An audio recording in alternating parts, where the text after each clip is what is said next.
I'm Doug Boynton. Welcome to WHRO's Weekly Edition. Here's a look at the week's news and stories that happened across Hampton Roads.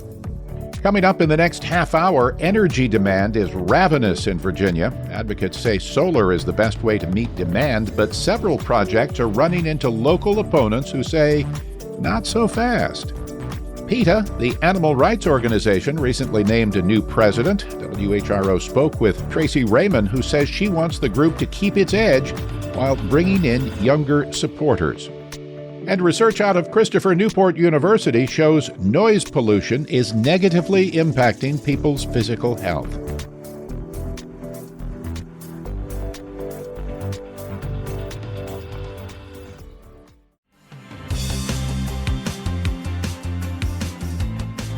It's WHRO's Weekly Edition.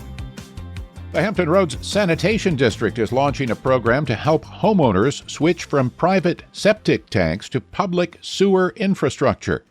WHRO's Catherine Hafner reports why they want people to make the switch.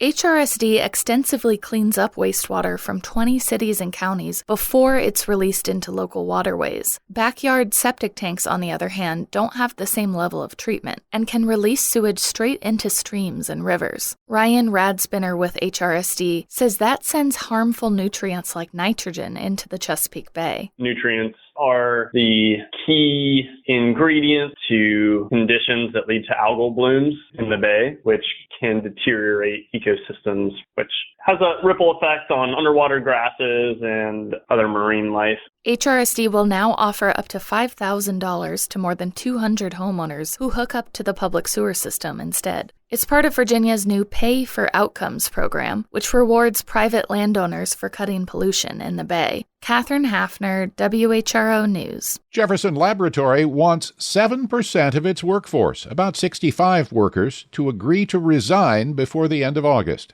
WHRO's Nick McNamara reports it's part of a plan to integrate artificial intelligence. It's part of a restructuring plan at the organization Director Jens Dilling says is necessary for the lab's future. Dilling, now 42 days into the job, wants to grow into data science work and lean into artificial intelligence. But to meet his future aspirations, he says the workforce has to be restructured and re-optimized. If the Newport News-based laboratory doesn't hit that mark, leadership will implement a plan for employee layoffs in January. Lab employees have until August 26th to apply. After review, they'll learn if they were approved on October 3rd, and most will leave the lab on the 15th. Nick McNamara, WHRO News. The Environmental Protection Agency announced it will cancel a Biden-area grant program to expand solar energy.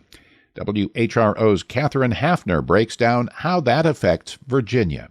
Last year, the EPA awarded Virginia $156 million through the Solar for All program, which launched through the Inflation Reduction Act. The state energy department planned to use the money to make solar power more affordable for low and moderate income families. About half of Virginia's households were eligible to get help with rooftop panels or community-level solar projects. But last week, the Trump administration announced it's ending Solar for All. Virginia Energy confirmed it has officially been notified of the grant termination. Some national environmental groups and grant recipients say they plan to challenge the move in court because the money was already considered obligated. Catherine Hafner, WHRO News.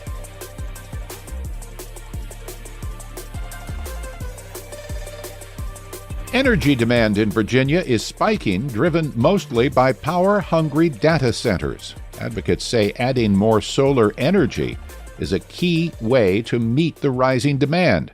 But as WHRO's Catherine Hafner reports, many solar projects are running into local opposition.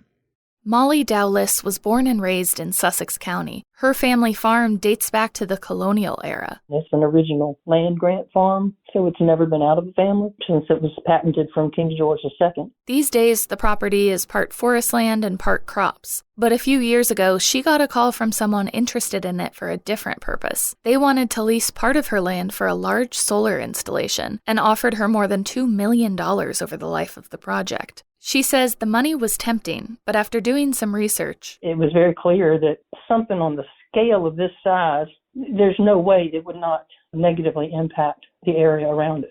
So the decision was a no. The project would clear some local forest land, and she worried about environmental impacts. Plus, there are already several solar projects throughout the county. She says this one's just too big, the size of some state parks. Dowless helped spearhead a movement called Stop Sussex Solar. It now has more than 1,000 Facebook followers. Members show up in full force at public meetings, pushing local officials to reject big solar projects. That's happening in communities across the state. In Virginia, mostly what stops projects at this point is local permitting. Ed Rumler is development director with Idaho-based Cleanera, the company behind the project getting pushback in Sussex County. He says companies and utilities are desperate for new sources of energy, especially clean energy. But local governments have the final say in whether a project can move forward, and that process has gotten harder. Last year, the local board of supervisors voted against Cleanera's project, but Rumler says the company is trying again. It's a really good solar project, and we're going to do what we can to get it built, and that just requires some persistence and some willingness to change and work with the community. He says they've changed several things in response to community concerns, such as reducing the total size, allowing the county to monitor construction, and leaving a buffer of trees around the project so it's less visible. Advocates say it's crucial for projects to address these types of concerns. Susan Seward says it also helps if they're bringing economic benefits. She spent 8 years on Sussex County's Board of Supervisors as they considered several solar proposals. I was initially one of the loudest voices against it. This is a terrible thing.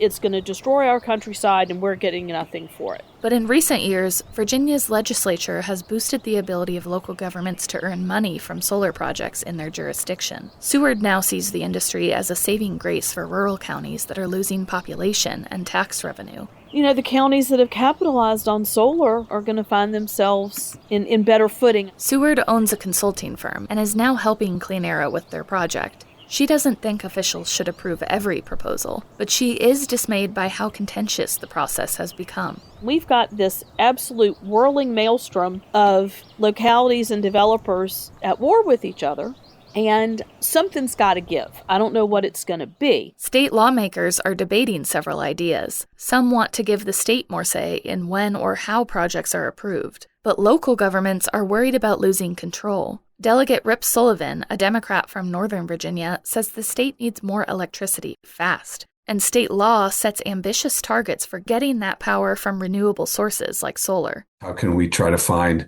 a way to navigate that intersection and to meet our statewide energy needs while respecting local decision-making authority, which is, of course, a tradition in Virginia? He believes that doing nothing is not an option. Catherine Hafner, WHRO News.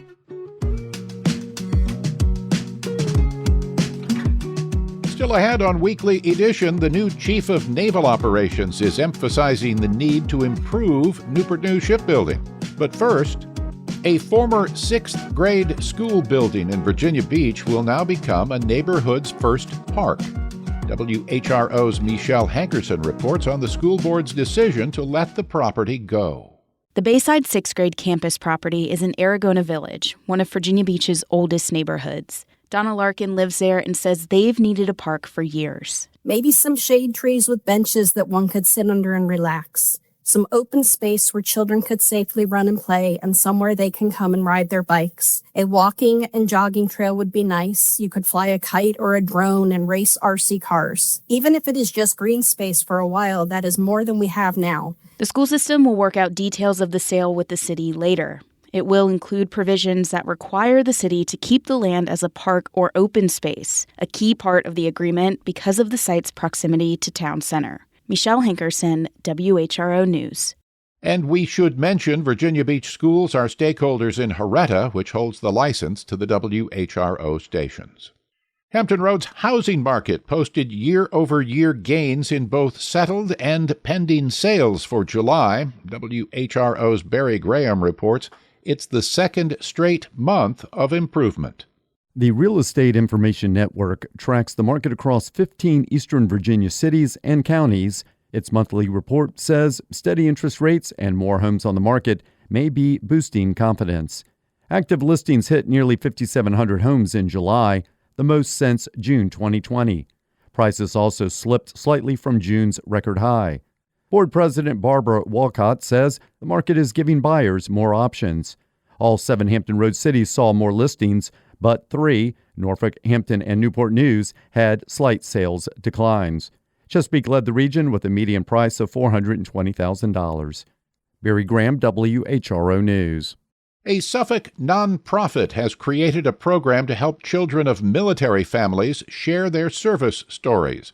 WHRO's Nick McNamara says it's part of an effort to foster healthy communication skills. The Hero Kids Foundation's program will teach 10 to 17-year-olds technical and storytelling skills and empower them to create videos about their experiences growing up in a military family. Foundation founder John Ranowski says it can be a step toward breaking down communication barriers and help children open up about their invisible service. And whether they become doctors, lawyers, farmers, they'll always have that skill set. They'll always have that ability to tell their story honestly and openly and to be able to give light to where they see the need. Equipment and software are provided. The curriculum is still being finalized. Ranowski said he plans to first circulate an application to military family service organizations. Nick McNamara, WHRO News. The program was awarded $1,100 by the Virginia Humanities Regional Humanities Center at WHRO. Virginia Humanities has no involvement in newsroom editorial decisions. The new Chief of Naval Operations has deep ties to Hampton Roads, and as WHRO military reporter Steve Walsh details, he's focused on shipbuilding at Newport News. Admiral Darrell Cottle stepped down as head of Fleet Forces this week as he prepares to take over as CNO. He spent nearly 4 years leading Fleet Forces in Norfolk. Before the Senate Armed Services Committee, he emphasized the need to improve shipbuilding at Newport News and elsewhere. We need to transformationally improve the output of the 2 yards that are producing our Virginia-class submarines. There needs to be some creativity, some ingenuity, some outsourcing improvements. Caudill was born in Winston-Salem. He attended North Carolina State University before joining the Navy. The Navy has not had a permanent CNO since President Trump fired Admiral Lisa Franchetti without explanation shortly after taking office. Steve Walsh, WHRO News. Patients at Centera Albemarle Medical Center in Elizabeth City moved out of a decades-old hospital and into a new one last Friday morning. WHRO's I-Ching Wang went to North Carolina to learn more. The new, larger Centera Center opens with 90 beds and 8 suites for new mothers to deliver and receive postpartum care in one space. The hospital also has equipment to speed up admissions by letting nurses conduct intakes remotely. President Teresa Wilson says improved maternity care and a more up-to-date emergency department will help better meet Elizabeth City's needs. While we have some other hospitals that are reasonably close by, you don't have to leave your community to receive those services. She says the facility will also allow them to hire more physicians and staff. I-Ching Wang, WHRO News.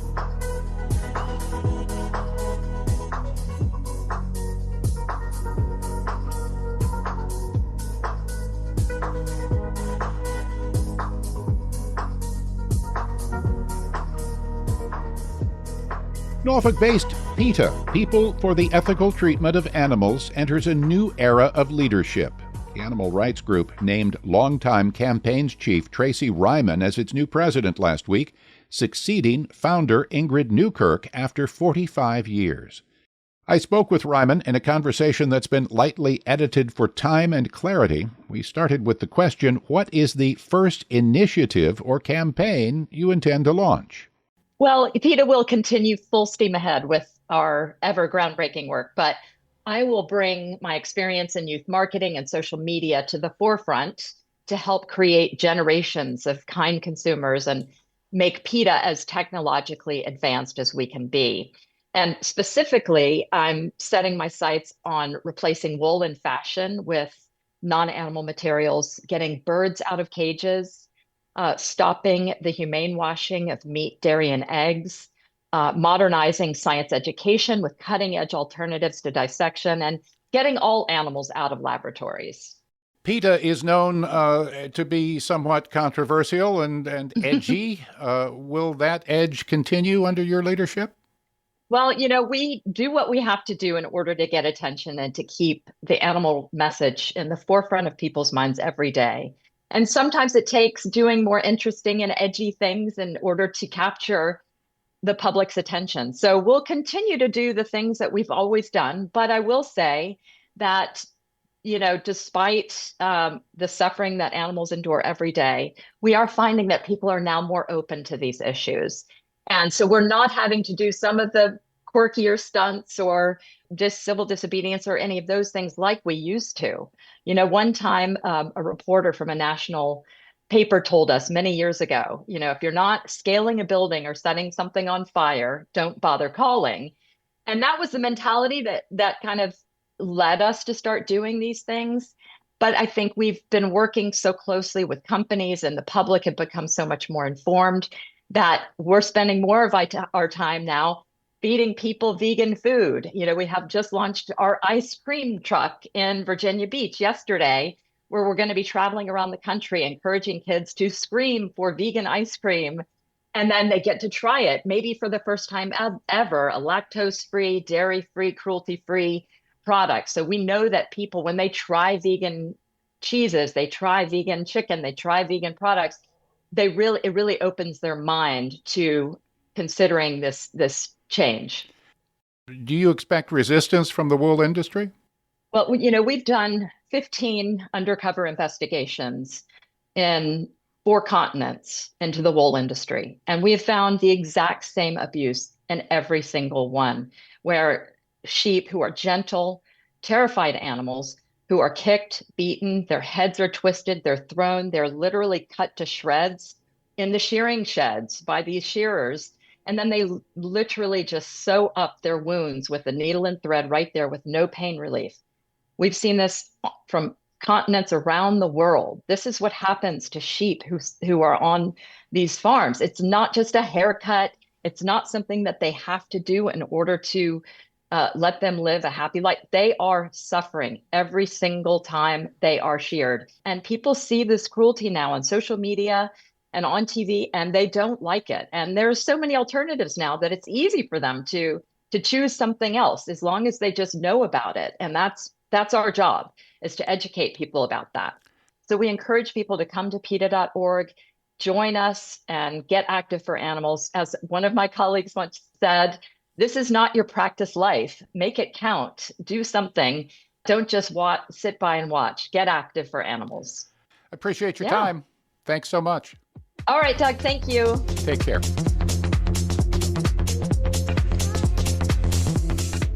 This is WHRO's Weekly Edition. Remember, for any stories you've missed, you can visit us on the WHRO smartphone app or all social media platforms.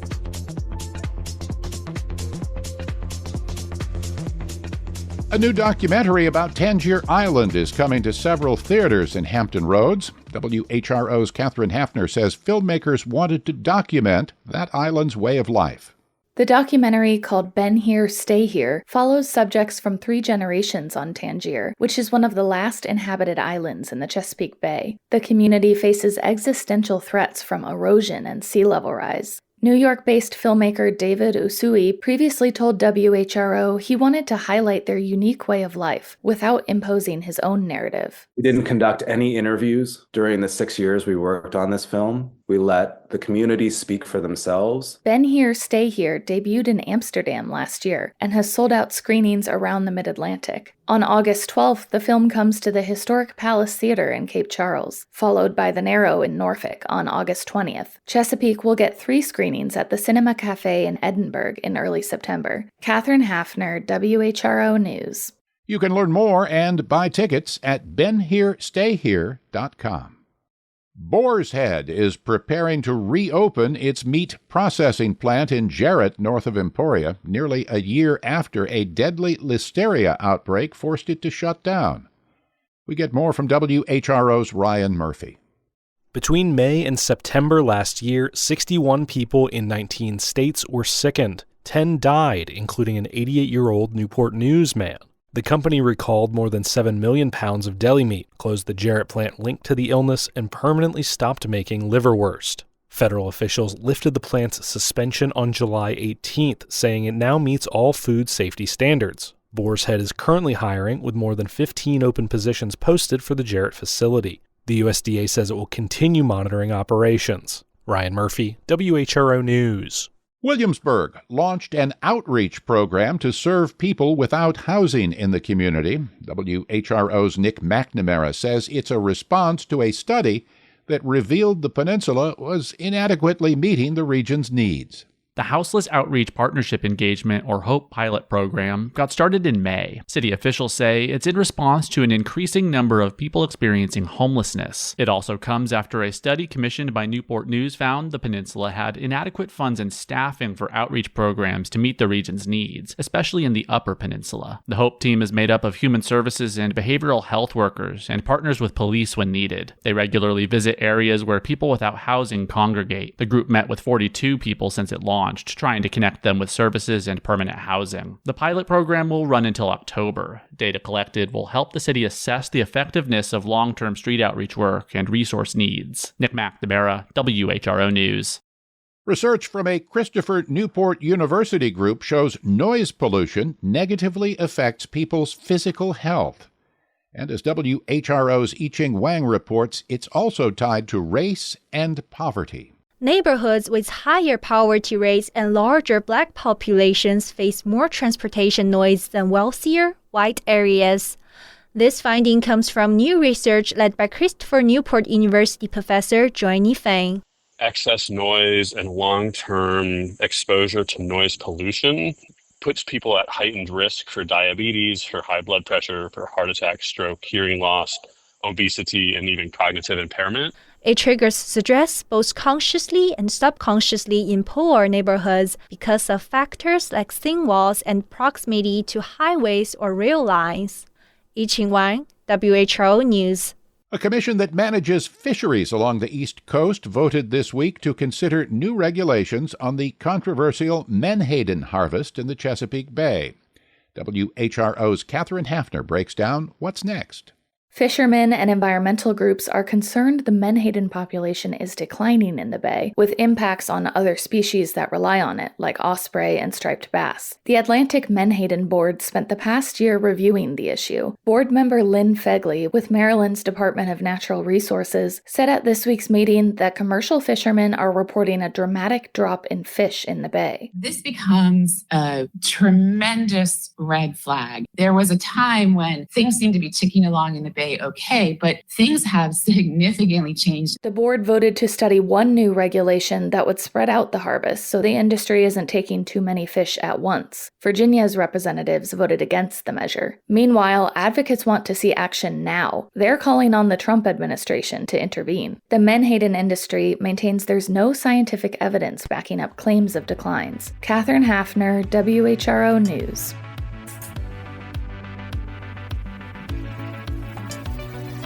You've been listening to WHRO's Weekly Edition. We had help today from WHRO's Nick McNamara, Steve Walsh, I-Ching Wang, Michelle Hankerson, Barry Graham, Ryan Murphy, and Catherine Hafner. Thanks, as always, to Connor Worley, who produced today's show. A reminder, you can always catch full episodes on the Weekly Edition podcast feed. You can get your news updates at WHRO.org, the WHRO smartphone app, and the WHRO Reports podcast feed.